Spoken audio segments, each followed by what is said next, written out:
掌握全美一半房貸債券的兩家房貸公司即將倒閉。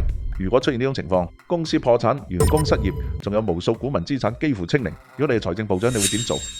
財政部長保爾森第一時間發聲明，宣布由政府接管兩間公司，但呢個決定竟然徹底惹爆咗股民嘅唔滿，因為唔久之前雷曼兄弟同貝爾斯登兩間投行嘅股價已經大跌，而家更加令股民認為銀行家賺錢就自己攞走，虧錢就由市場嚟承擔。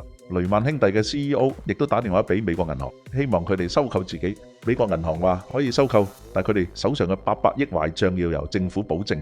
財長保爾森即刻拒絕，因為佢已經因為救呢兩間公司被人罵成華爾街走狗，政府唔會再為任何一間銀行兜底。屋漏偏逢連夜雨，雷曼兄弟嘅對手美林證券對美國銀行話：既然都要收購，唔如收購我哋冇咗壞帳，比雷曼乾淨。美國銀行覺得有道理，於是即刻放棄收購雷曼，改收美林證券。雷曼已經冇時間再拖，佢哋只剩下一次機會，就係英國嘅巴克萊銀行。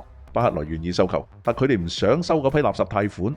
雷曼最後嘅機會似乎都破滅，但幸好保爾森念舊情，仍然選擇幫忙一把。佢召集咗華爾街各大銀行嘅負責人，話嗰啲垃圾貸款要一齊出錢兜底，唔然就等於整個系統崩潰。但各大銀行都望住雷曼倒下嚟瓜分地盤，點解會有人肯出錢？但財政部長當然有一手，經過一番威逼利誘後，終於令各大銀行同意出資，而家就等英國財政部批覆。唔好彩，英國人直頭就拒絕。英國方面直講唔想接手呢個大麻煩，萬一有毒資產拖垮巴克萊，就要由英國納稅人去承擔華爾街嘅爛賬。呢件事到此就完全冧晒雷曼兄弟嘅機會。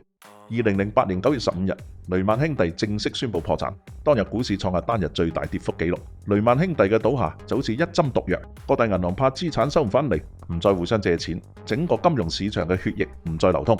短短一日，全球股市就蒸發咗1.2萬億美元。